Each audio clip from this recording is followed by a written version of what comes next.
Alright, let's begin. Okay, so today we shall start with the writing test. But let us have a little run through on what IELTS is all about for anyone that is getting to take IELTS for the first time. So IELTS means International English Language Testing System. International English Language Testing System. And we call it for short IELTS. IELTS is one of the most popular English language proficiency tests. There are several others. We have the likes of TOEFL, GRE, GMAT, CAT, ACT, SAT, PTE, Duolingo. There are so many, but this guy is quite popular.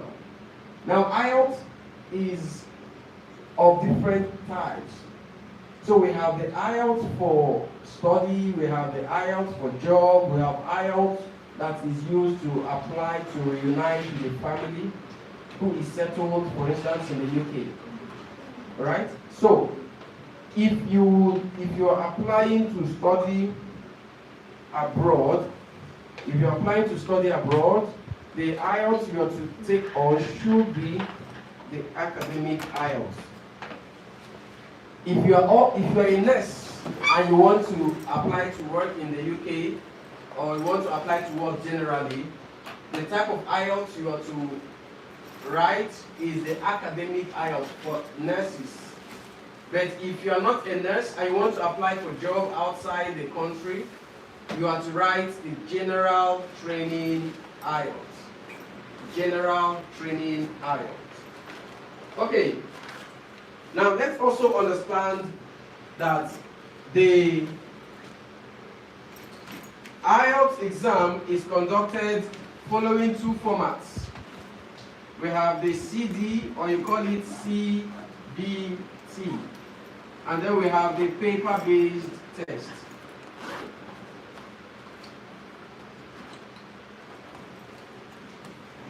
So the CD, which means computer-delivered test, or you call it computer-based test.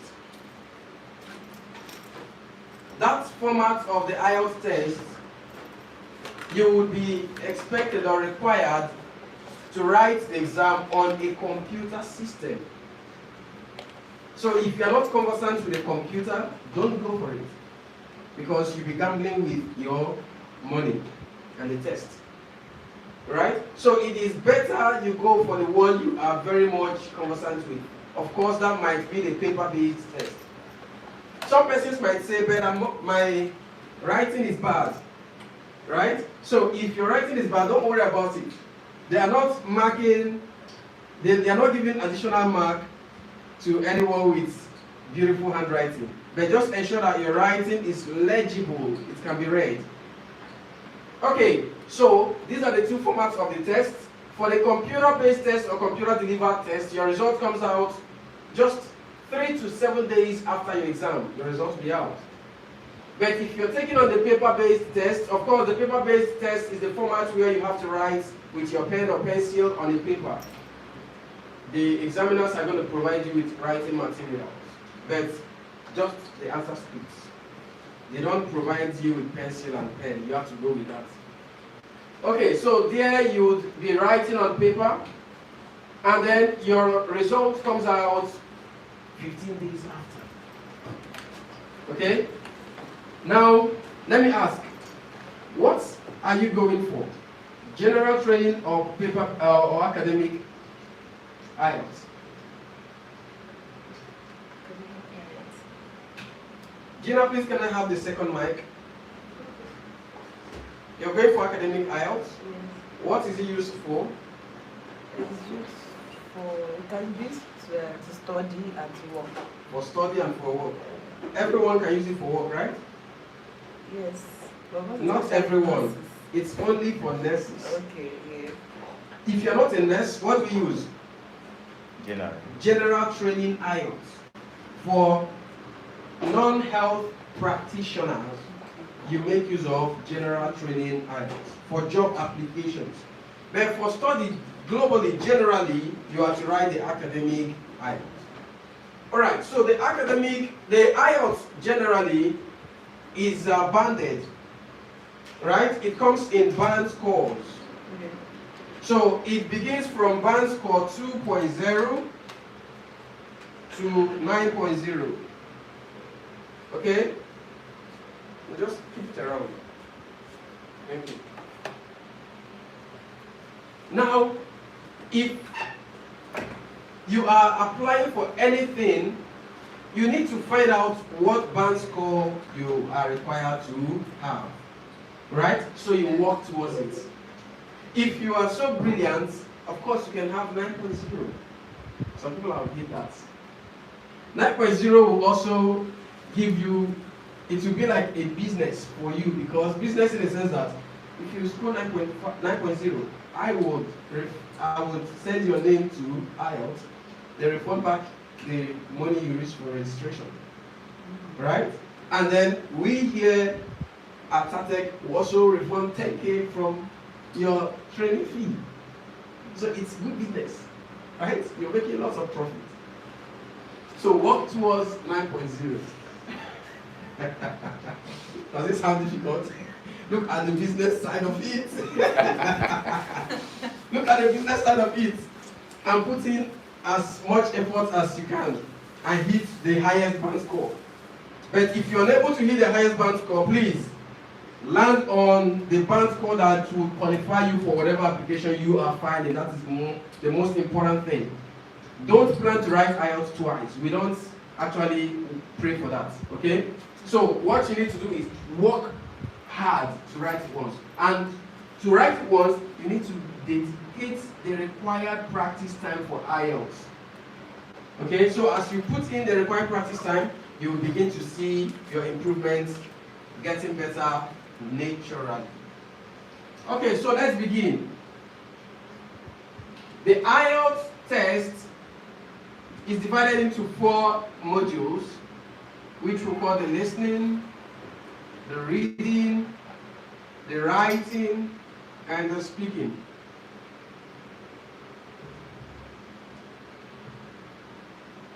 Okay, the listening test lasts for 40 minutes. There are 40 questions you have to answer. Each question carries a mark. And then there are 4 different sections of the listening test. The reading test lasts for 60 minutes.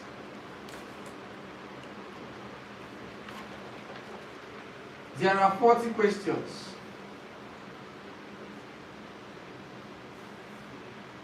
Each question carries 1 mark.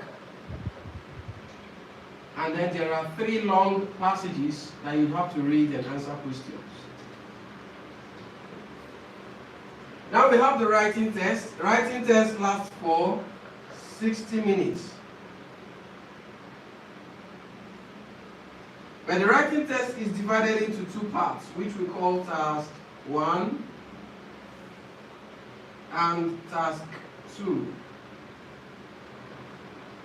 Task 1 is supposed to last for 20 minutes, while task 2 is meant to last for 40 minutes. Now, task 1, you are required to write a minimum of 150 words.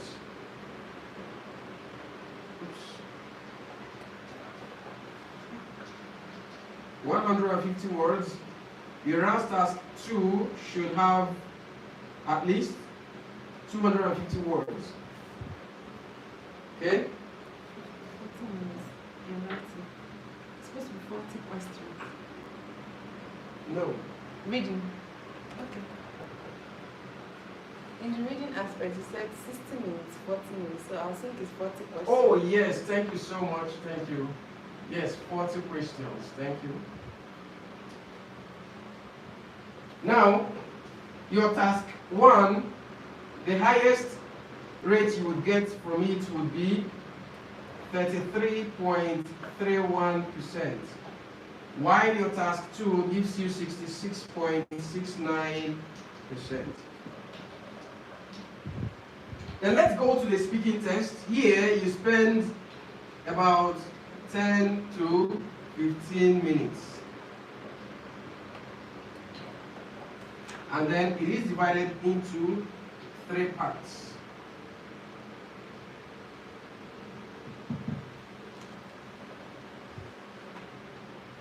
Okay, so this is what your IELTS exam looks like. These are the 4 areas you are tested on. So please, you have to understand them and know what to expect when you go for the exam proper. Now let's look at the listening test. On the day of the exam, the first thing you're going to take on, if you are taking on the LRW, that's listening, reading and writing, the first thing you will be given would be the listening test. Now when you are giving the listening test, or before you are giving the listening test, you would have tested the headphones and be sure that they are working. Okay? If the headphones are not working, please call the attention of the examiners or supervisors to either replace it or fix it. Once everything is confirmed to be working perfectly, then the exam will begin. The examiners or supervisors will go around to distribute the question papers and the answer booklets. That is, if you are taking on the paper-based test. But if it is a computer-delivered test or computer-based test, you will be assigned to a computer system and they will set up the listening test for you. So once you are asked to begin or advised to begin, an audio will be played for everyone. So you are expected to listen attentively, read alongside what is written, and then when you hear your answer, you write. Please do not drift, do not heed to any form of distraction. Don't remember any business that you are about to eat. Don't remember any contract you are pursuing. Do not think of family issues. Let your 101% attention and concentration be there for that 35 to 40 minutes. Because the listening test is never played twice. It's just once. And anyone that passes you by is gone forever. So please, pay maximum attention to whatever that is being played. So as you listen and read and hear your answer, you write. So you are going to answer 40 questions. Each question carries the same mark, and of course is divided into 4 sections. When we get to the listening training session, I will give you a breakdown of how it should go. Let's look at reading tests. For reading tests, you'll be given question booklet. And of course, you already have your answer paper, because the answer paper contains or comprises 2 sides. The side for listening and the other side for reading. So when you're done with the listening test, you will still have, or you still keep the answer paper to yourself. But the examiners will retrieve the question for you. So when they distribute the question booklet of the reading test, you are now expected to turn the other, flip to the other side of the answer paper to use for your reading test. You're going to read for 60 minutes to answer 40 questions. And of course, each question carries 1 mark. Then there are 3 long passages alongside other extracts that make up the complete reading test. So you have to read and answer the question. There is no additional time that will be given to you to write your answers. Unlike when you are taking on some listening practices, you would hear in a real IELTS test, you would be given 10 minutes to transfer your answers. They will say that to you. But I tell people, do not bank on that. Try as much as possible to transfer your answers directly to your answer sheet. Because the little time you be given to transfer your answers may not be enough. And any answer you don't transfer to the answer sheet does not count. So 60 minutes right here covers everything. Both the time you have to read, both the time you have to answer the questions. So please have very good time management skill and work with it. Now the next thing right here is the writing test. Writing test lasts for another 1 hour.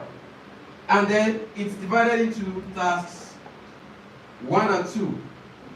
Task 1 differs or it varies. It depends on what you are applying for. If you are a nurse, your task 1 is what we call report writing. Report writing, task 1. But if you are not a nurse, but you are applying for a job anywhere in the country, maybe your job is outside medical field, then your task 1 is not academic, is not report writing, but it's going to be letter writing. So you have to know what you should expect based on what you are applying for.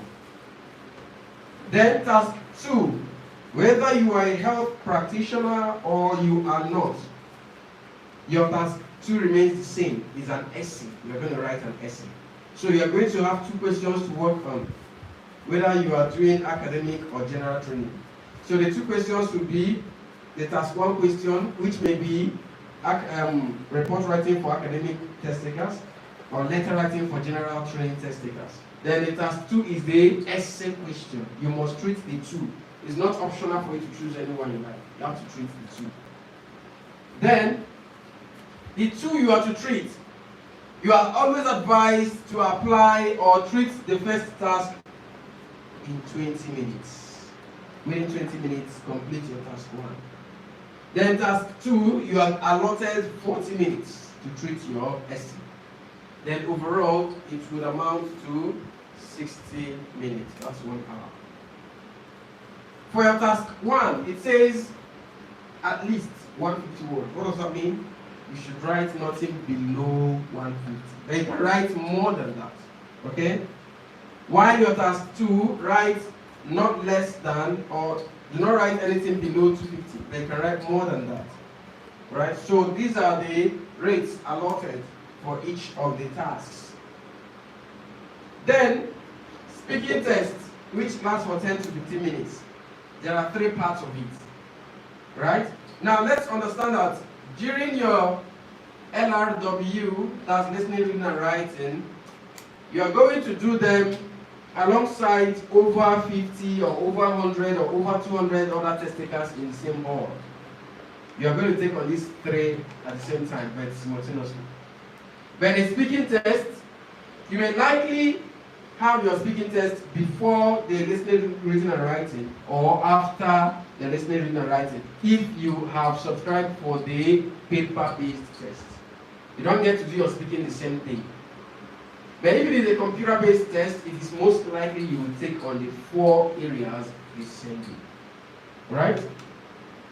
So these are the 4 modules of the IELTS listening IELTS exam.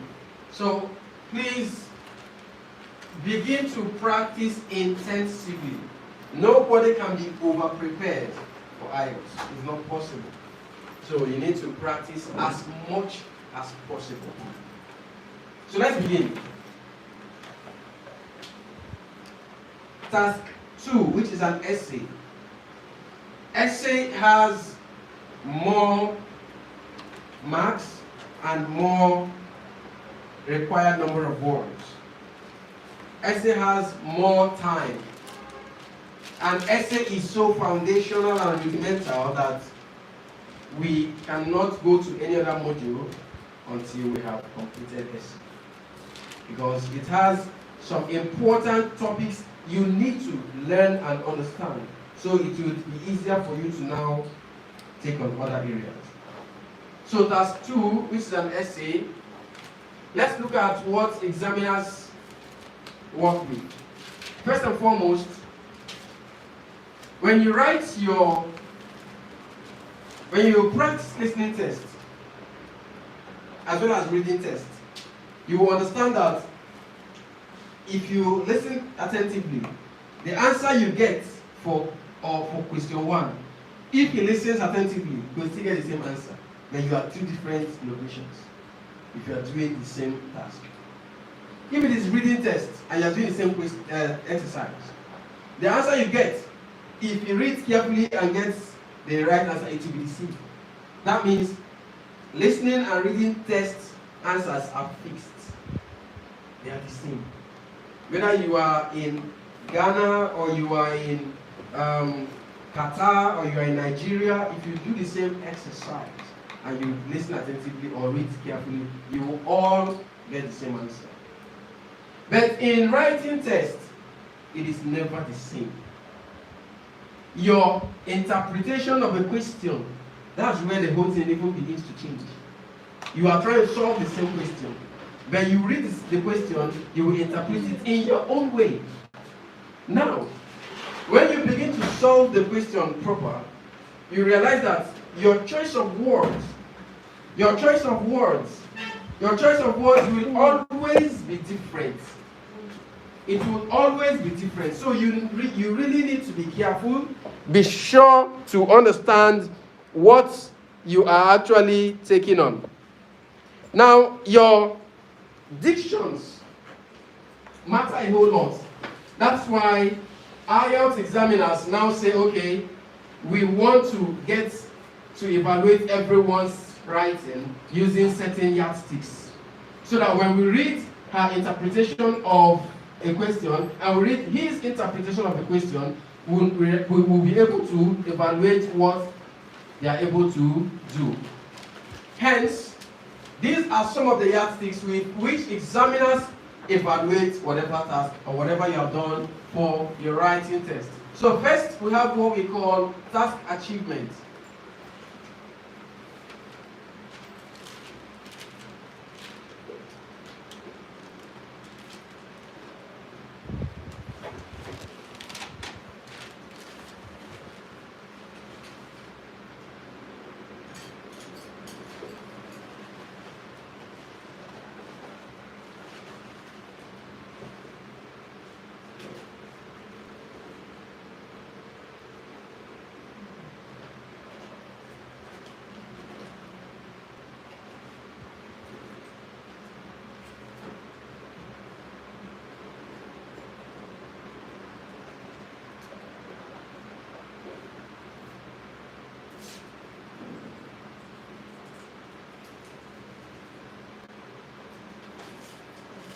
Okay, so these are the 4 yardsticks with which examiners evaluate what you have written because of the discrepancies, because of the variances. So examiners now use these yardsticks to evaluate everyone's individual differences. So let's look at the first one. There we have task achievement. What does that mean? In IELTS, you are being asked or given some concerns. Maybe the question might say, certain experts believe that children should be given blah blah blah, while others say no, it's exposing them to blah blah blah. So these are concerns raised, and then the question now tells you, discuss these 2 arguments and give your own opinion. Now this question goes to everyone in the hall, and people now begin to discuss the issues based on your own interpretation. So examiners look at your task achievement by way of checking if you are able to express or completely respond to the questions following the standard template of IELTS. So the standard template requires you to have 4 paragraphs. 4. Don't write more than 4 paragraphs. Don't write less than 4 paragraphs.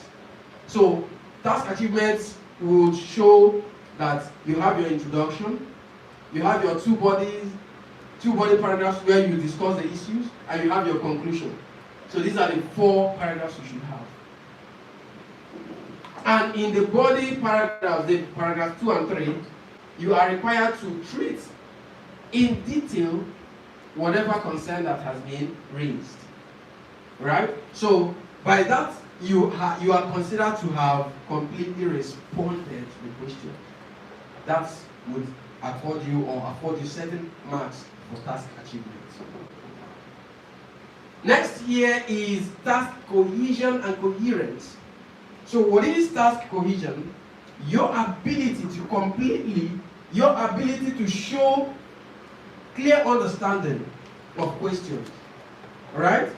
Now, you may read a question and have that understanding. It's very clear. You have read it. You can actually relate to what is written. But when you begin to now write or solve the question, you will begin to go west. So when you go west, examiner can only confirm that you understood that question based on what he or she is reading from you. Right? So, if you understand the question, it is what you're able to write down that will prove that you actually understood it. So please be careful when you are interpreting questions, so you don't misinterpret questions. Then, let's also look at task coherence, your ability to stick to the questions when you are treating them. Your ability to stick to the question when you are treating them. Right? And that brings us to my simple question. My simple question right here is, okay, Gina, please increase the handheld microphone. My simple question right here, please, if you're viewing from the YouTube platform, kindly like the video, and if you are a first timer, subscribe to our channel, please. Thank you. Now, my question right here is there a difference between digression and deviation? This is for you. Is there a difference between digression and deviation? Is there a difference between digression and deviation? No. There's no difference. There's no difference. Thank you. Sir, is there a difference between digression and deviation? Deviation is when you go out of the question completely. Digression is... Gina, did you increase this microphone? Yes, I want to ask the question again. Sir, is there a difference between digression and deviation? Yes. Now you've answered. I ran away. This is IELTS for you. If IELTS asks you, do you agree or disagree? What's the first thing you want to do? Whether you agree or disagree, then you cannot proceed to the next step. Don't start with number 2 when you've not done number 1. So the question was, is there a difference between digression and deviation? The answers you have will be yes or no. Then I'll come back for the second, please. So is there a difference between digression and deviation? No, They are the same. Those viewing on YouTube, please let me know if there is a difference between digression or deviation. Please drop your response on the comment section. Thank you. Oga said yes, that there is a difference. Now please, school us. Let's understand the difference between digression and deviation.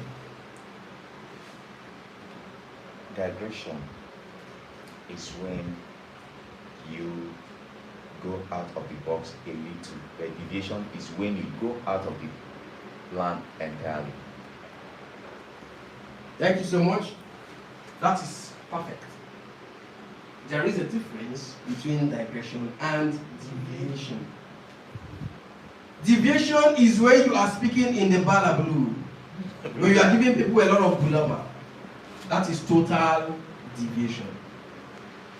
But in digression, you are shifting slightly from the major issue of discourse, but it is still in line with what you're saying. Do you understand?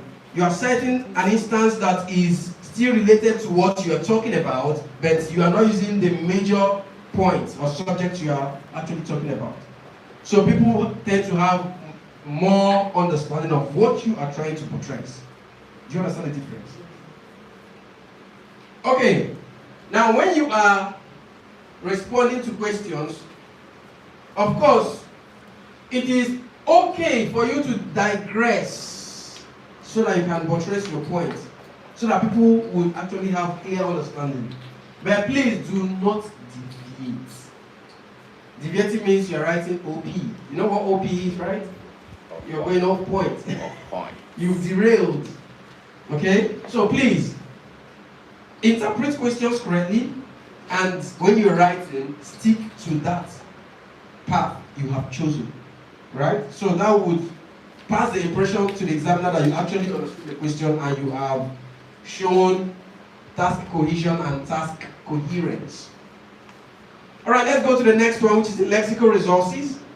Lexical resources right here simply means vocabularies. Vocabularies. That's what it means. Simply put. You cannot have a wonderful band score in IELTS when you don't show off good vocabularies.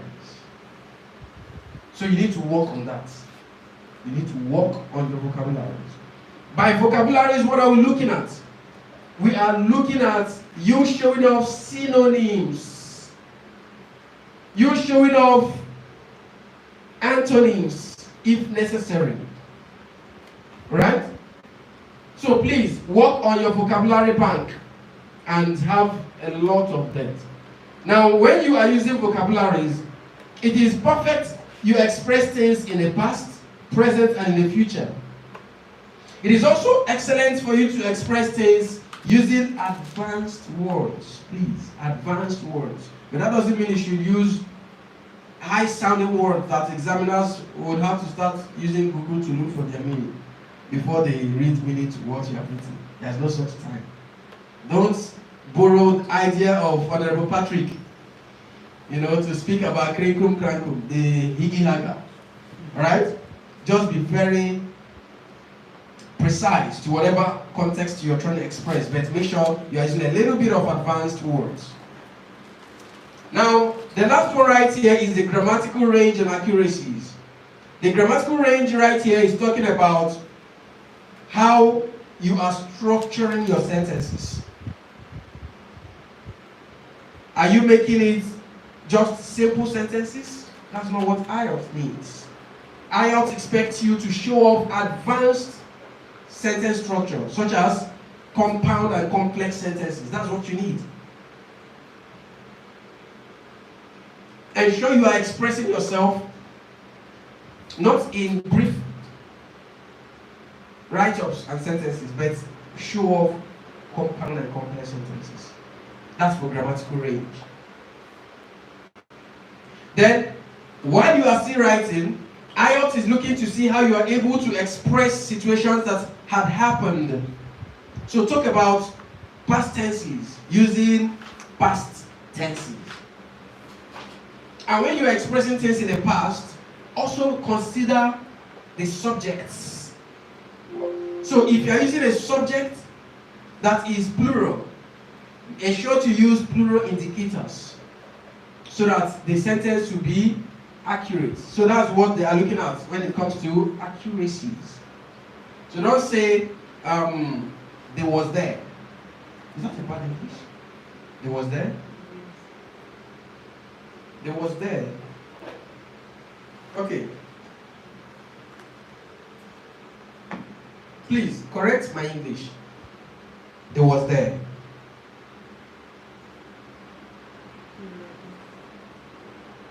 Correct my English. You said it's bad. I just expressed they was there. They was there. Correct my English. They were there. They were there. Final answer? You said they was there. They were there. Oh, they were there. Please correct my English. Say it again, sir. They was there. They were there, not there. That was there. They were there. Yes, sir. Sir, is she correct? Yes. Yes. So they was there is a bad English. Have you been to the US? No. Go to New York. There you have gangster. There you will hear English. You will know that the was there is even printing. Right? But in IELTS, it is total blunder. Because it's not aligning with the subject. They is a plural pronoun, right? Then was is a singular past tense indicator, right? I was there. He was there. I won. He won, right? So was is the perfect expression to use. But once you say they, please don't say was in IELTS. Unless you want to submit your answer sheet to you. Right? So the IELTS examiners are looking out for the accuracies of your expressions. So please work on that. So these are the 4 yardsticks with which examiners evaluate what you have written. And most importantly, correct spellings. Correct spellings matter a whole lot. So you want to also watch what you write. So let's proceed to the next level.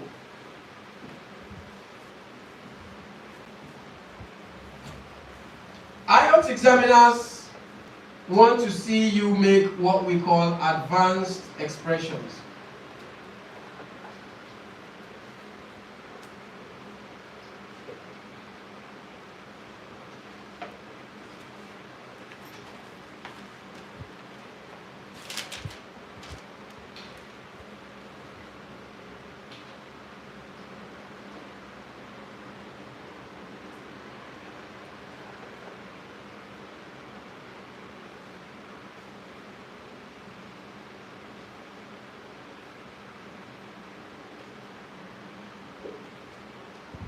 Okay, so we have right there on the board 3 keys that will help you to achieve advanced expressions. 3 major keys that will help you to achieve advanced expressions. The first right there is what we call linking words.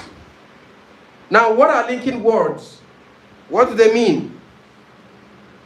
Who has an idea?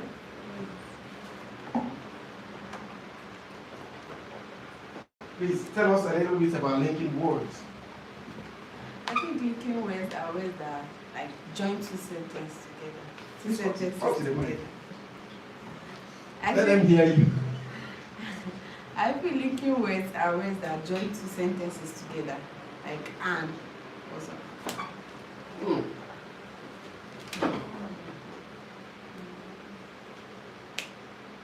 Please, what are linking words? Your idea. Sir, please put us through. Conjunctions. Sir? Conjunctions. Conjunctions. Linking words are more like conjunctions, right? What do conjunctions do? Bringing words together. They join words together, right? That's what linking words actually do. And that's what IELTS wants. Remember I said earlier, or some minutes ago, that your grammatical range, you should show off compound and complex sentences, right? So linking words will be the key that will help you to achieve that. Linking words will help you to achieve compound and complex sentences. When you use linking words, you connect, you join 2 or more independent ideas together to become one, right? To become one sentence. But let's test ourselves. Linking words. Let me begin with examples of linking words. What would you mention or give to me as examples of linking words? Examples of linking words.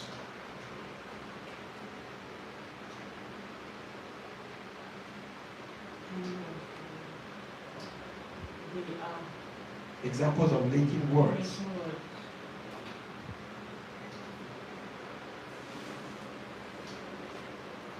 Examples of linking words. And. IELTS says give us something advanced. Avoid using commonly used and however, thank you. That's moreover. Please. if you really want to hit good band scores in IELTS, avoid those common expressions. Avoid those overly used expressions. IELTS wants more of advanced words and expressions. So, instead of saying and, please say however, moreover, although, meanwhile, more so, whereas, while, contrarily, on the other hand. Did you get all I dictated?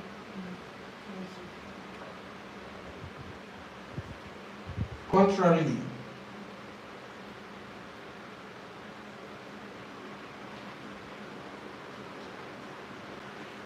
Okay. These are examples of linking words. Now, how can we achieve a compound sentence? Or what are compound sentences? Compound sentences. Those viewing on the YouTube platform, please participate. You can drop your ideas on the comment section. And please like the video, and you're free to also share the link to your friends. Alright, please help us out. What are compound sentences?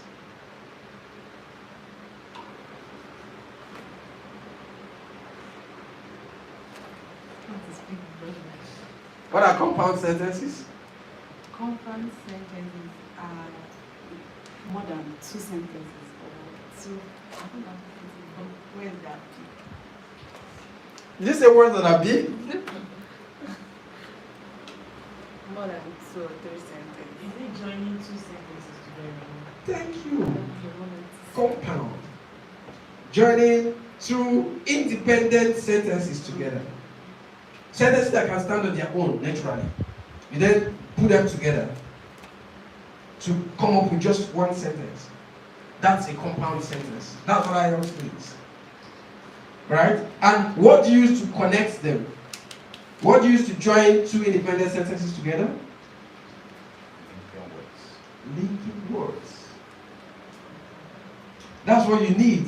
That's what you use to connect or join them together. Can you please give me an example of a compound sentence? Construct a compound sentence. Let me hear. I'll give us just 10 seconds to think of a compound sentence. Compound sentence. I'll try to practice it now.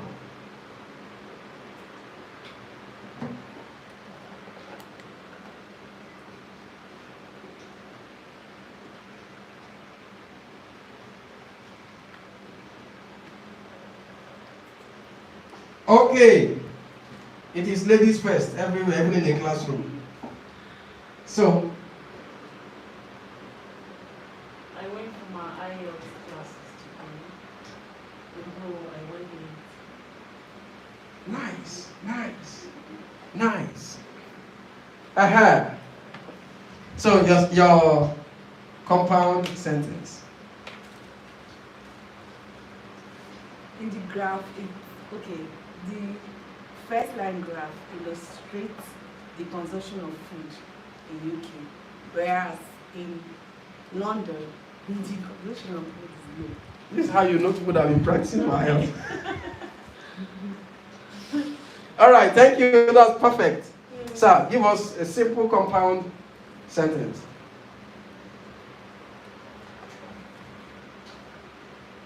I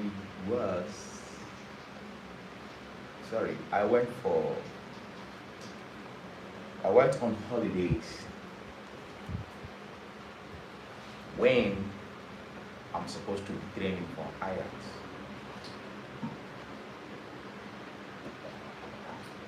I know, sir. Yes, sir. Thank you. This is just one sentence. Just one. Yes, because of the the supposed linking word used is not actually a linking word. Okay. Yeah, you're right. When? Should have used Why? whereas. Oh, whereas. Why? Oh, whereas. Exactly. You're right. Okay. So these are examples of compound sentences. What about complex sentences? Complex sentences. What does complex sentence mean? Complex sentence. I think since compound sentences joining two sentences together, then it's complex. Three or more sentences. All right, no need asking again. Thank you. Thank you. So complex sentence or complex sentences are sentences that comprise more than two independent ideas. Do you understand this? There are sentences that comprise more than two independent ideas or sentences.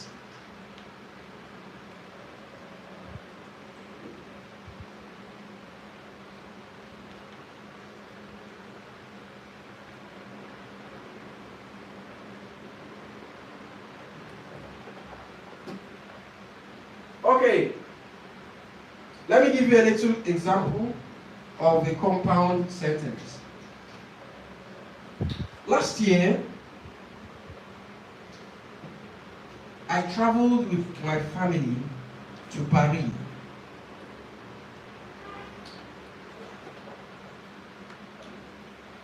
Meanwhile,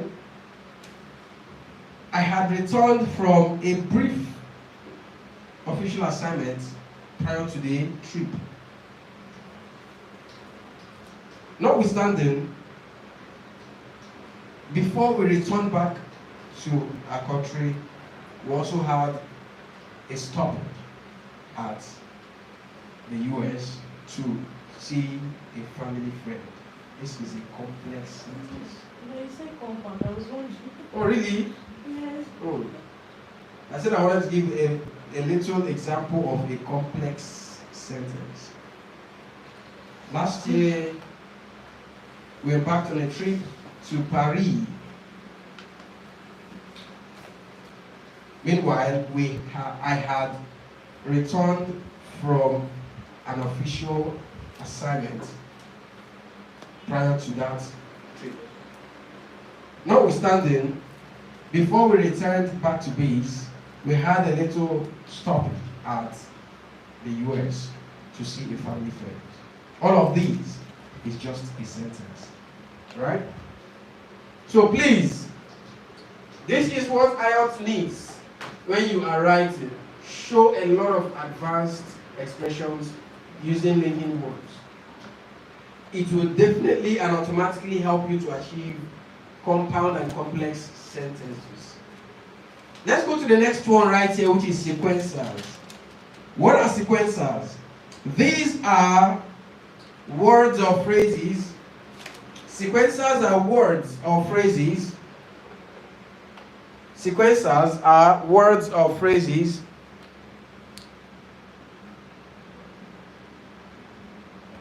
that are used to either begin a paragraph. Sequencers are words or phrases that are used to either begin a paragraph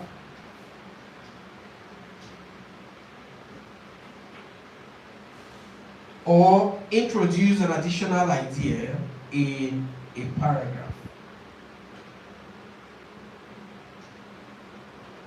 Or introduce.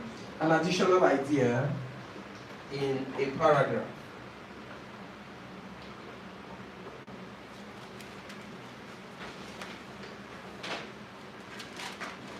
Okay. Now, sequencers help you to organize your points in a paragraph.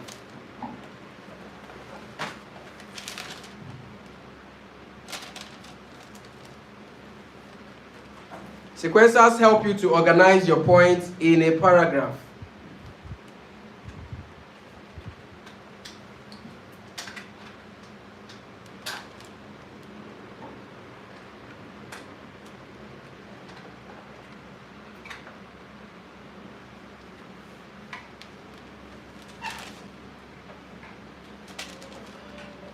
Okay, now let's look at some examples of sequencers.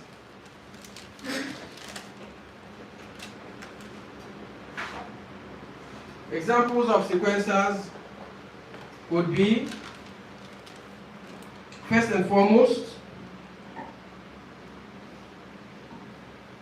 first and foremost,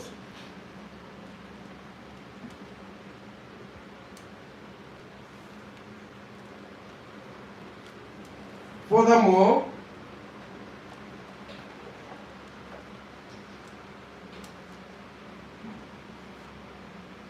additionally,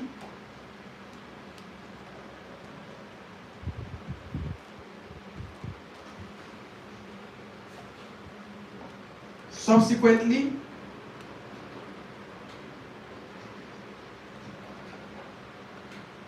consequently,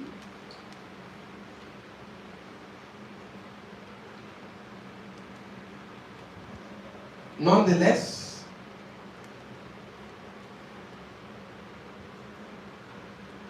nevertheless,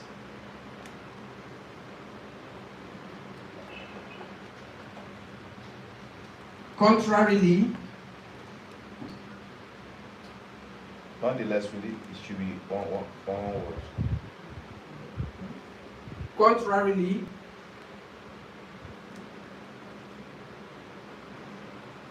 summarily,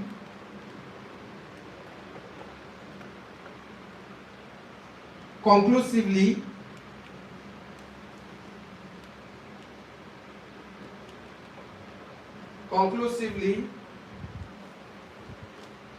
in light of the above,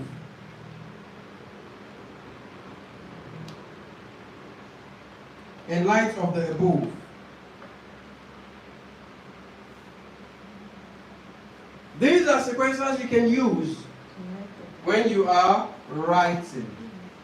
In light of. Not one word, Okay. individual words, in light of the above.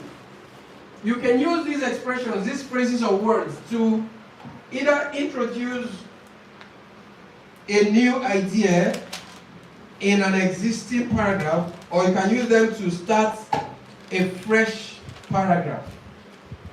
Do you understand this? So please, make use of these words.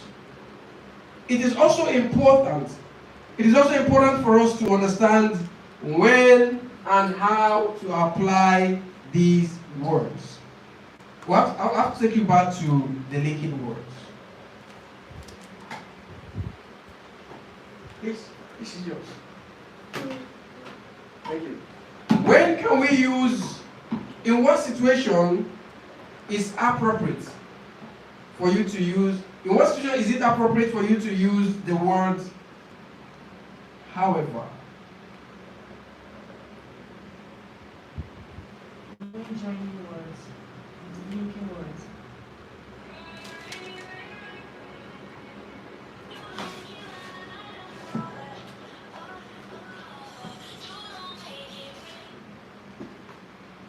Okay, not when joining words. The linking word is actually used to join sentences. Okay. No, So is it when joining sentences? no. But we will talk about this. In what situation is it right to use? When can you use the word however? You can use the word however when you are speaking two sentences, or when two sentences are involved. Yes, we know. Okay, I should make it. No. When you are linking two words together, use however. Or two sentences together, use however. Thank you. In what situation can we use the word however? In what scenario? What situation? That's the sentence. Make a sentence. when we want to join two sentences together. Two ideas, sorry. Yes, that's the primary essence. Joining two ideas. But there are situations when you can use different words. You don't just bring one word and throw in the middle of two sentences. There are situations that warrant or make a particular this particular linking word to be correct. For instance, however, Clarification. when you want to buttress and establish, drive home what you are saying, when you want to actually establish a level of difference between two different ideas that you are saying or expressing in a sentence. You don't understand, right? Do you know what contrarily means? It's a linking word, right? Contrarily. For you to say contrarily, you want to oppose what you had written in the first sentence. He applied for a loan and it was approved. The money was transferred into his account. And he told everyone that he was traveling to the US for a job. Contrarily, he's still in the country and having fun with his friends. Do you understand the difference? The first expression sounded positive, but the second expression is now negating that first sentence. Do you understand this? You can't just say, you can't use and in such scenario. It's only in Nigerian English that they use and. Do you understand this? But once you are trying to express yourself in the right English, you must use the right linking word to make your expression very accurate. But sir, at that point we use contrarily. Can't we use however? That's what I'm saying. It's however now that I'm explaining. I say it's when it's trying to express difference, opposition. I don't know if you understand. Okay, so those two can be used together. Yes. However and contrarily. As well as meanwhile can also be used. Whereas can also be used for contradictions. Please, do you understand this? So let's come back to sequencers. When do you use the expression first and foremost? When do you make use of that expression first and foremost? The beginning or end of the first and foremost.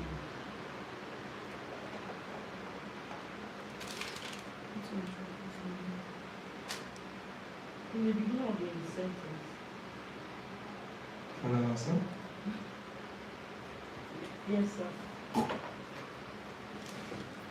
When you want to make a point. When you want to make a point. What is that talking about?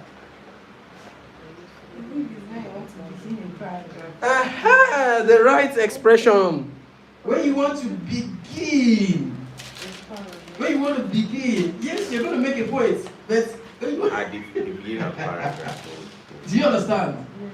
When you want to begin a paragraph or want to begin a particular point, so you make use of first and foremost, then you start. Aha. When do you not use the expression additionally? When you want to add to the point it makes. Thank you. When do we use furthermore? When you want to add more explanation. Thank you. When do we use more so? When you still want to add more information. English in our brother. Senior brother. Also, Please, it is important you understand what each word stands for. But what about in light of In light of the above. That brings us. Okay, let's not be too fast. We shall get to that when you point. want to conclude. We shall get to that point. Okay. When do you use the word consequently? Consequently.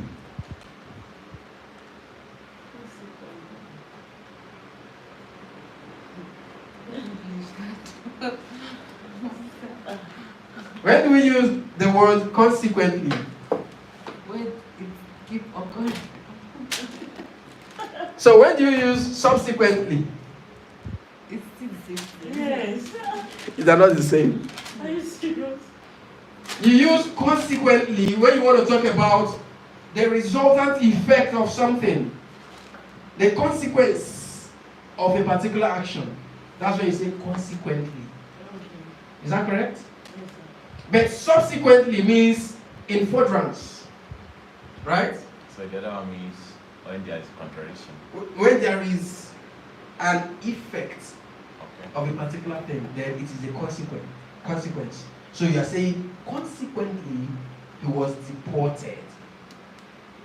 Do you understand? Maybe he went to the country, he was beaten and going against the laid down rules and regulations that are supposed to actually guide the conduct.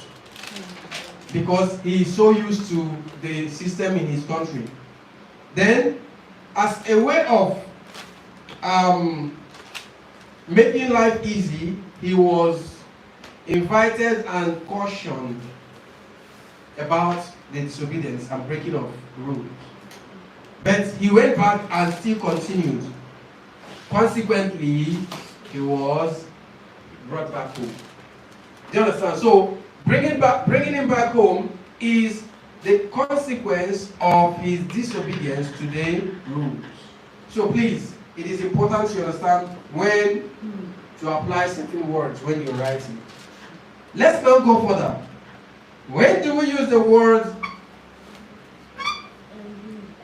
summarily? When do we use the word summarily?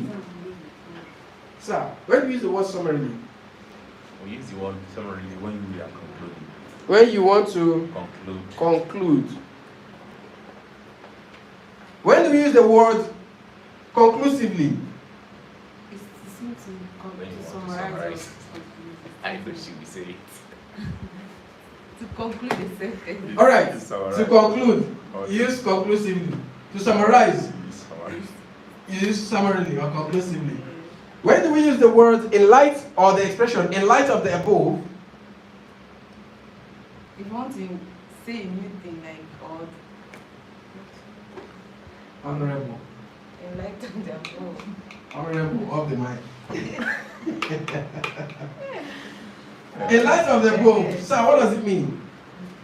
In light of the above means when you want to conclude something that you It's still for conclusion. Eh. In light of the above is still for conclusion. But the approach when you say conclusively and summarily is different from, it's not the same approach when you say in light of the above. They have two different templates. I would teach you when and how to apply any of that. Okay, so these are linking words and sequencers you should use. So when you begin a new paragraph, you might want to say first and foremost, then you introduce or start what you're writing, then you go further and say additionally or furthermore in the same paragraph, right? So please be careful and bring in all of those words. They will help you to place your ideas in the right order, okay? Then when you want to discuss another paragraph that is meant to contradict what has been said or stated in a previous paragraph, the right words to use to begin such opposing paragraph should be contrarily or on the other hand. Do you understand? So it means you want to contradict what you've said or stated in the previous paragraph. Now let's go to idioms. Of course. Sorry, can you give us an example of what you just said now? Okay, my first paragraph, I'm asked to talk about the importance of technological gadgets to children from tender age. The importance of giving children access to technological gadgets. Because there are two issues here. A particular faction must have said it is important, it helps them in their academic improvements. While another group now say, no, please, you should not give them such access. It will expose them to a lot of negative vices. Now you are asked to discuss both sides and give your opinion. So my first, paragraph 2 will talk about the points to support those who say give children access to technology. Do you understand? Then paragraph 3, the point will be to speak against this access to technology, which supports those that say no, that it exposes them to negative vices, right? So once I've expressed my points in paragraph 2, and I say, first and foremost, giving children access to technological gadgets enhances their spelling skills and vocabulary, lexical resources. It also helps them to gain mastery of coding and robotics, right? And helps them to improve on their fluency, right? And pronunciation skills. Contrarily, this is another paragraph. Granting access to technology exposes children to a lot of cyberbullying, addictions, indolence, poor academic performances. You can see that I'm now against the other. So contrarily is used. Do you understand? Now let's go to idioms. Idioms may be considered to be informal expressions. They may be considered to be informal expressions. But IELTS finds it as a proof of in-depth understanding and command of English, because it's not for the common man to understand. Right? So it takes someone who have got So it may be considered as what? informal words or expressions. But IELTS sees it as a proof of your in-depth understanding of the English. Because idioms are not easily understood by an ordinary English speaker. It is someone who has been exposed, well-read, that would actually interpret the idiomatic expressions you need and make meanings to them.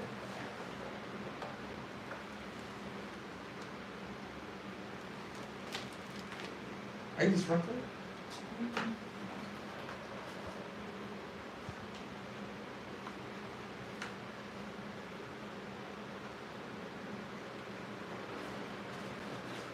Okay, don't worry. Now, these idioms you should use, please ensure that they are very precise in the context you are expressing. For instance, she kicked the bucket, right? She kicked the bucket means what? That she just used her right leg and kicked the bucket. That's a layman interpretation. But someone who have got in-depth understanding of English will not see it as kicking the bucket by way of playing or having fun. Rather, it means to... You are saying, oh. So you are getting it. She was outside. Oh, She just kept welcome back. Thank you. I know what I'm saying. You also put on there. Just a little time. So now, when you are expressing this situation, you are narrating an instance. You are portraying your point about something that came in and people didn't take it seriously, and all of a sudden a lady went there, and because she was stubborn about it, it affected her, and eventually she kicked the bucket.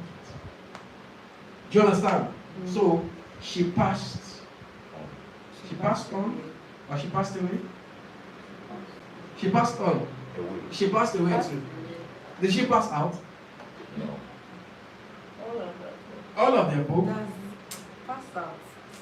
No, since you are Passed away. Passed on. What's the difference between pass on, pass out, pass away? She passed on. She died. She passed away. I mean, something has gone on. Why do you share? Sorry. Thank you. What's the difference Is there a difference between she passed on, she passed out, she passed away? Look at that. There is a different. Okay. Out is meant something like if this is out of the bucket, that means it's out. Honorable, off the mic. Away. When something is away, gone. To pass out and to pass away means the same thing, right? Yeah. Out and away is gone. To pass out, to pass away, to pass on. Please help us. To pass out, what does it mean? To pass out means passing out from a course. Word. To pass on somebody that died. To pass away. Pass away still remains away. Wisdom. This wisdom. Wisdom. There is a slight difference between the two. Okay. To pass on and to pass away mean the same thing. It means to die. Alright? Not to be in existence anymore. But to pass out is a temporary situation. It's temporary. Pass out. Yes, to pass out is temporary. When you lose consciousness, you just pass out.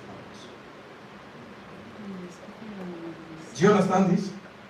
To pass out is a temporary situation, losing consciousness for a moment. Okay, that means somebody fainted. Thank you. This is the pass out. That's not right. No. To pass out would mean to lose consciousness. Maybe fainting or what's the right word? Like what I just said now. I said passing out means maybe passing out. graduates. Yes. To graduate from a particular course or program. That's pass away. No. He used the word to pass out to complete a particular program. So I'm saying the right word for that is to graduate Maybe to graduate. from a particular program. Okay. Pass out is bad English. Pass in that context, yes, it's a bad English. But in Nigeria, That's Nigerian English. I'm not teaching Nigerian English here. Say pass out now, like. You know, it's a normal thing, passing out parade and the rest of them. Pass out parade, right? That's more like graduation parade. That's what it is. All right, but you should also understand that in that context, it is a terminology. Yes, it's a terminology. Passing out parade. They call it POP. So it's a terminology. Either when you are on camp, right? Or you are graduating from a particular program. But in the right English, to pass out means to lose consciousness momentarily. Right? There is room for recovery.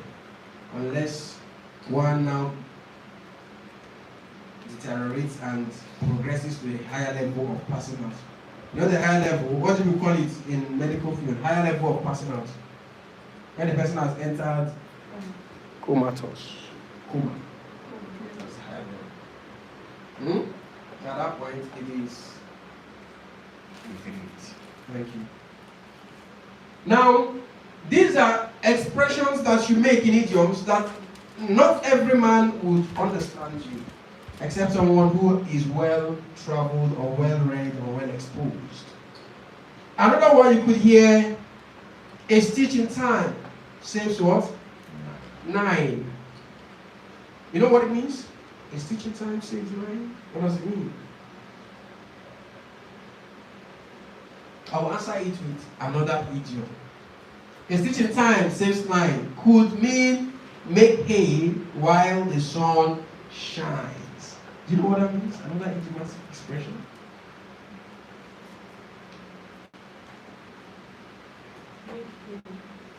Yes, please. Make hay while the sun shines. What does it mean? Make use of your time wisely.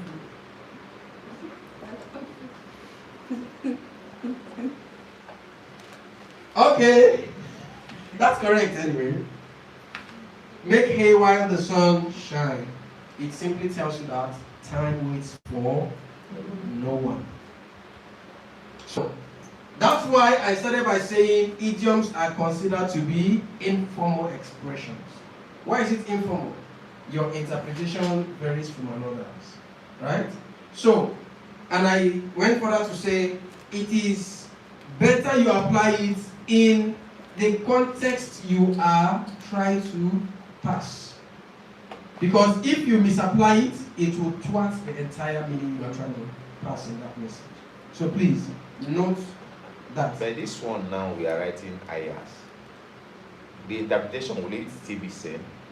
No. Sometimes when I'm speaking to you now as Igbo man, there are things I will say you understand it Yes. direct. And if I say it to my sister here, it might be OP. Okay. And I don't know who is the examiner is. Now, don't worry yourself about IELTS examiners. They are trained and certified. They are not biased, right? So their interpretations are always professional, in line with the English practice. It has nothing to do with Nigeria beliefs, right? So please, that's why we are trying to explain this so that it will be clear to us. If you want to apply it, ensure that it aligns with the information you're passing across. You don't want to apply it, perfect. Use your sequences and making words and your advanced expressions, that's perfect. Right?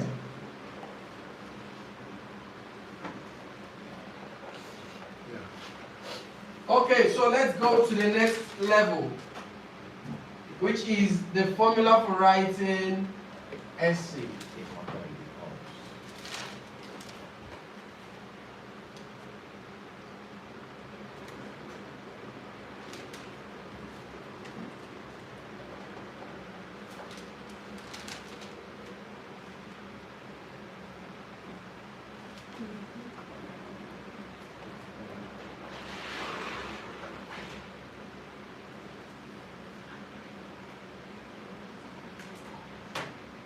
So why do you use this word merit and demerit? Is it just one? Merit and demerit? Okay, is it because it's a singular form? Yeah. Well, I can't as well make it plural. So it is safer to stay this way. When you read the question, if the question requires more than one, you give more than one. But the major idea right here is your stance could be merit or demerit. It could be advantage or disadvantage. It depends on the question. So everything in this bracket is simply pointing to stance. So it depends on what your question is requesting. Right? So here you have the formula for writing an essay. This formula has its basis on P1 to P4, meaning your essay should have 4 paragraphs. You know, when we are talking about the yardsticks with which examiners evaluate what you have written, I said one is task achievement. And that for you to attain task achievement, you would have to completely respond to the questions following the standard templates in IELTS. So here is the standard template. You are to have 4 paragraphs. Don't write more than 4 paragraphs. Don't write less than 4 paragraphs. So 4 paragraphs is standard in IELTS. So let's look at the components or features of each of the paragraphs. The first one, which is P1, you are meant to have 3 major features, 3 major components, or 3 major constituents in paragraph 1. The first one is the paraphrase. You must have a paraphrase in your first paragraph. So that paraphrase is the beginning of your paragraph 1. And what does that mean? You are to copy the question that's on your question paper onto your answer sheet. That's the beginning of your first paragraph. But when you're copying that question, you are not meant to copy it verbatim. You're not meant to copy it word for word. You are meant to paraphrase it. So that's the first thing that begins your first paragraph. So after paraphrasing, after copying that question in a paraphrased status, then you want to look at your thesis or your background statement. So that's the second thing that must be in your paragraph 1. Your thesis or background statement. Then the last thing that should be in your paragraph 1 is the stance. Stance could be opinion, it could be view, it could be suggestion, it could be advantage or disadvantage, or merit or demerit. It depends on the question. Question will always give you an insight. The question says, do you agree or disagree? What is he seeking? Opinion. Your opinion. If question says, discuss both views, is asking for your own suggestions too. So, if it says, do the merits outweigh the demerits, or do the advantages outweigh the disadvantages, that means it's asking for merits or demerits or advantage or disadvantage. It might also say, what are the benefits? So it depends on the question. It's actually a question that determines what your stance will be. Right? So when does view come in? If it says, why do they do so and what are the benefits? Maybe a question is saying that certain persons go to certain places for reasons best known to them. But in your opinion, what do you think are the reasons they venture to such places? And what are the possible benefits to them? So he's seeking your what? Your view. Please, you understand? Yes, please. Sorry. Don't worry, your class has not started. I just want to ask, now, in the question, you're asking for your own opinion. So, now, in the question, probably maybe they're asking for your own opinion. And can your own opinion be just one, or you need to just dice around? Okay, thank you. Whatever the question is, your paragraph 1 should copy the question. If it says, what are the reasons? Are you supposed to write more reason? If a question says, what are the reasons? Is it asking for one? No. More than one, because reasons plural, right? So that's one clue to tell you that you don't need to write just the reason, right? If it says, what are the benefits? Plural. So you have to compose really, you must give more than one benefit, right? If it says, discuss both views, or it says, why do they do so? Why do they do so? Is it singular or plural? It's singular. Plural. Why do they do so? Is it singular or plural? A. Why do they do so? Singular, right? What do you think? Why do they do so?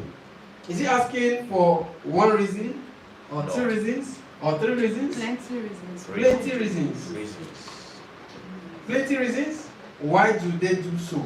Is there any S in anything here? He's talking about they, plural. No. No, why? The they is the subject, the people, the cause of the action. But it's asking, is seeking your opinion, your view, your thoughts as regards why those people do so. You can't ascertain that it's singular. Because there's nothing saying singular in that. Why? It's not singular. It may be singular, it may be plural. So in IELTS, to stay safe, give at least 2. Do you understand? Give at least 2 reasons they do so. So this is your paragraph 1 is the fulcrum, is the blueprint of your essay. Please don't joke with paragraph 1. Please. You need to really understand paragraph 1. When an examiner reads your first paragraph, the examiner can foresee or foretell what the remaining part of the paragraph will be. Alright? It is the engine house of your paragraph. So you must begin by copying the question, because it is assumed that the examiner may not have a copy of that question. So it's whatever you are able to paraphrase that the examiner would work with. That's why you don't need to paraphrase wrongly. Do you understand? That's why it is important that you give a replica. Replicate the same question that's on the question paper onto your answer sheet, but not verbatim. So you need to learn. Don't worry, we're going to learn that. I won't say you need to. I need to learn that. Alright? So I will teach you how to paraphrase and paraphrase accurately. But I will not teach you vocabularies. You should learn vocabularies yourself. Alright? So once you paraphrase, you need to now decide on the path you would like to take. You need to decide on what you want to do about the question. Right? So once you have read the questions carefully and you've decided on the path you like to take, it is now left to you to make a background statement. What is this background statement? In politics, it is called... No, let me not say it. In politics, what do people do? What do politicians do when they are faced with a mammoth crowd and they are now telling the mammoth crowd something? What do you call that thing? When election is around the corner. Campaign. That's campaign. That's what they do. They organize people, bring people together. Then there's something they read to the people and tell them. What do you call that? Manifesto. Manifesto. Manifesto. That's when they begin to promise you that if you vote me as your governor, I promise you everyone will own a duplex. In my state, my governor said, I promise you 4,000 people will have a job in Canada. Why not in your state? I'll pay your flight ticket. What happened to the state? And people were jubilating. Yay! So that is called manifesto.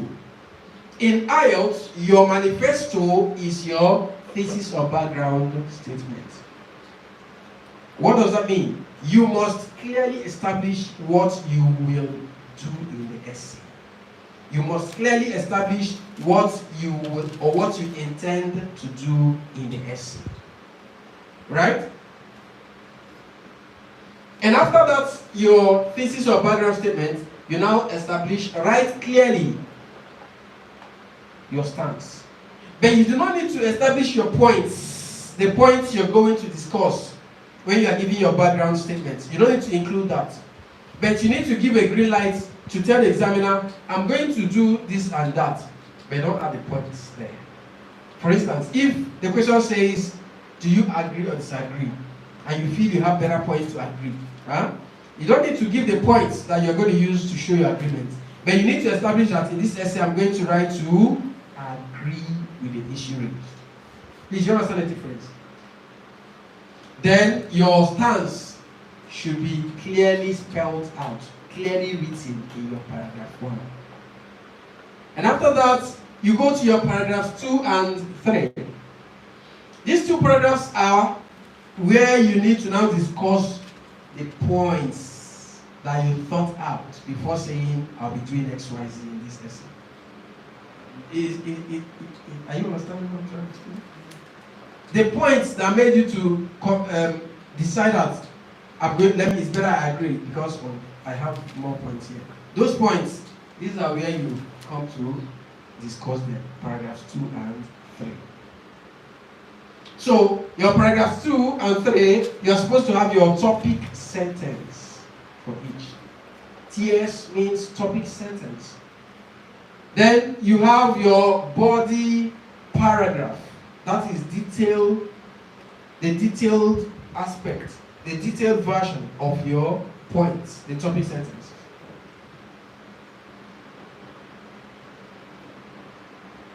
Then an instance or an illustration simply means example. But for IELTS, please do not say for instance, do not say for example. Do not say e.g. You lose mark. You may want to say for instance, that's fair enough. But I will also advise you can avoid it. So what else do you use? You can simply say, to buttress my point. Sorry. So we should not use something like for instance. I said, do not use for example. Okay. do not use EG. Okay. Then I said, for instance, may be fair. May be fair, but there are other advanced ways you can bring in example.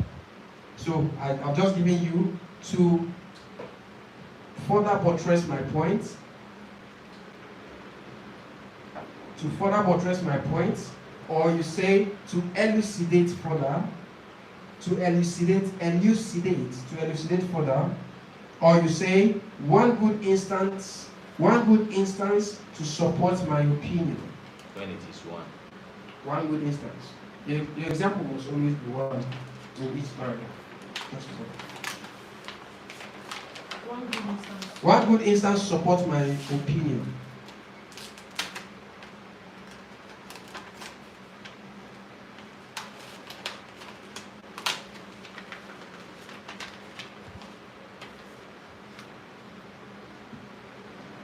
Because IELTS says avoid commonly and overly used expressions, avoid them, please. So these are advanced ways to launch your example without necessarily saying for example or e.g. or the popular for instance. So when you drop your topic sentence in your paragraph 2 and you give detailed version of it, which would be your body paragraph, then you bring in an example, you are good. Then you go to paragraph 3. You pick up another topic sentence, that's another point. Then you discuss it in detail, that will be your body paragraph. Then you give an example to buttress it, you are good. Then you go to your paragraph 4. This is where you wrap up.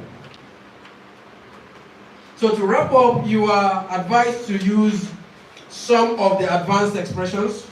We talked about that when we were giving sequencers. Is that correct? No. Madam, please, what can I call you?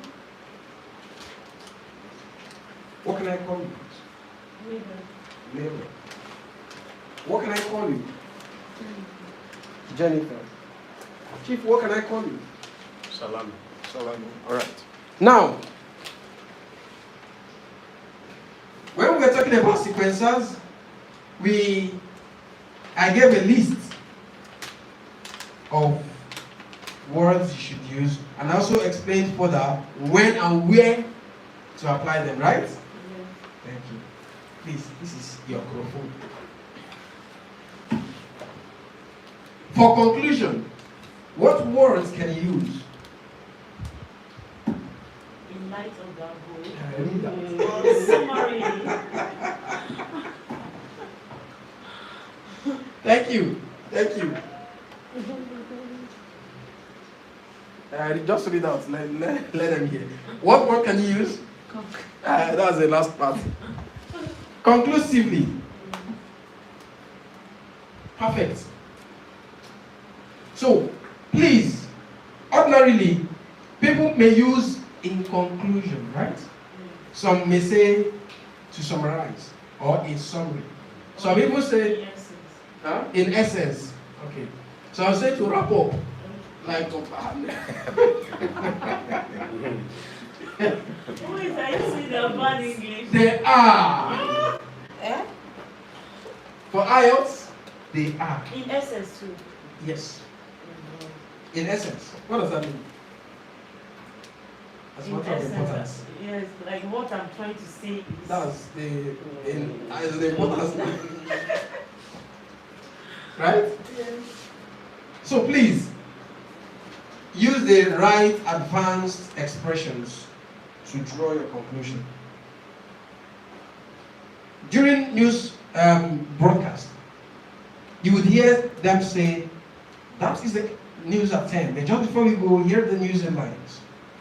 Recap. Always is important. In essay, it is also important to give a recap of all you have discussed. Right? So how do you do that? Summarily, or conclusively, or in light of the above. These are ways to express conclusions. Then after that, the stance you must have written clearly in paragraph 1. You need to bring it down to paragraph 4. But when you're bringing it down, not word for word, you need to also paraphrase. Right?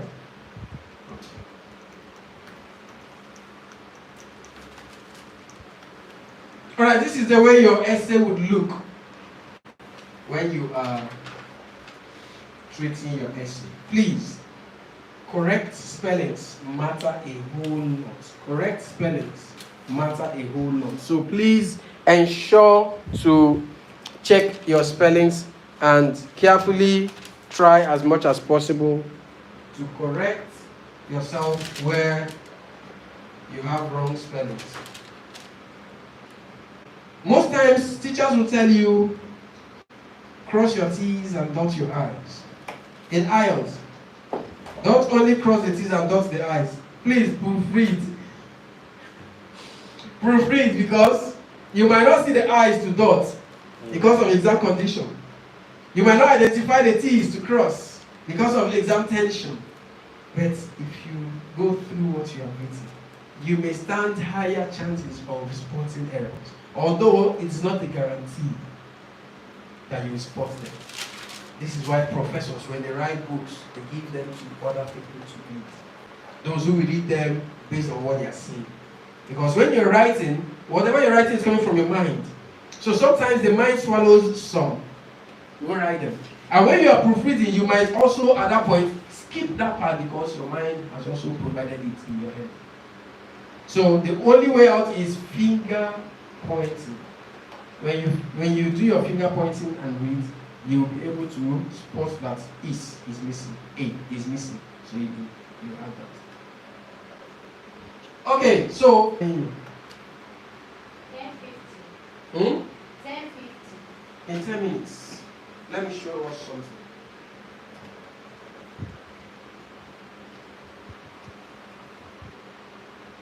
So that we can begin to practice that.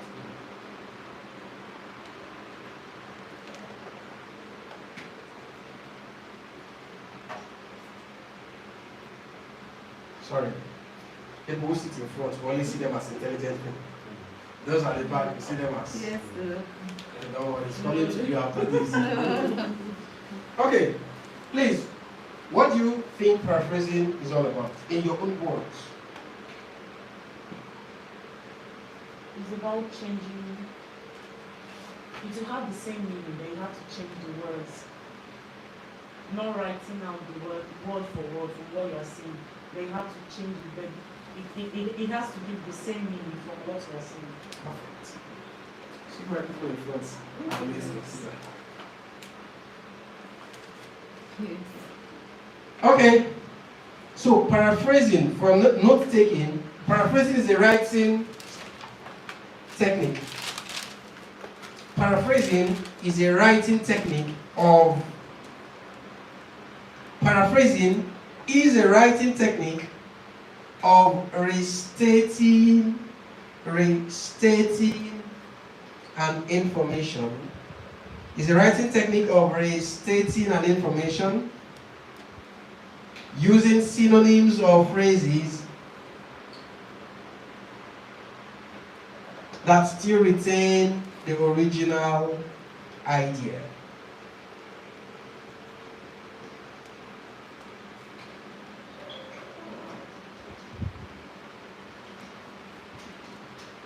Full stop. In other words, paraphrasing simply means rephrasing an information accurately. In other words, paraphrasing simply means rephrasing an information accurately,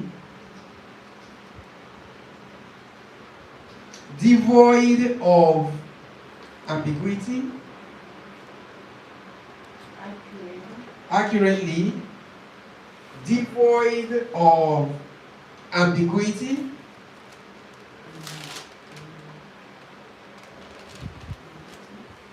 omission of main ideas, or importing strange ideas.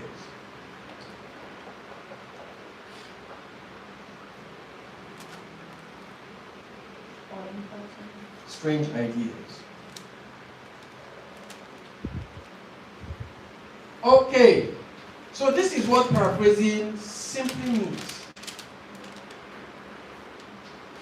Your ability to replicate the same idea in your own words. in ways that you are still repeating, see my dear, without necessarily copying that information word for word. Okay, so let's have a little quick test.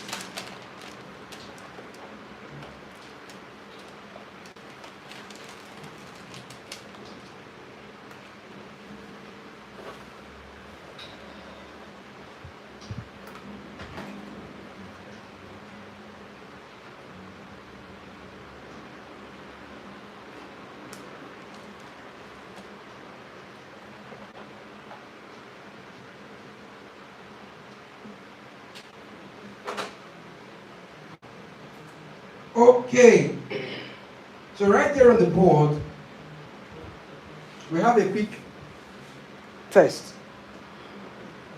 This quick test, you would have to only paraphrase it. You're not solving it as an essay, no.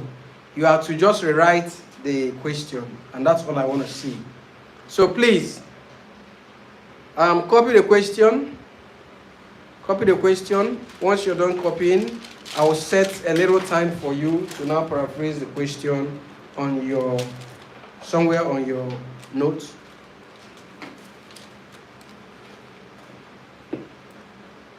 This thing was not turned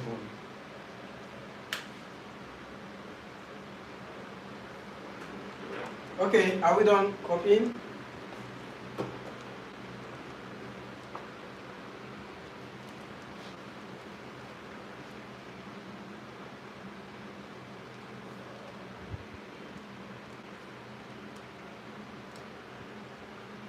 Madam, are you paraphrasing already?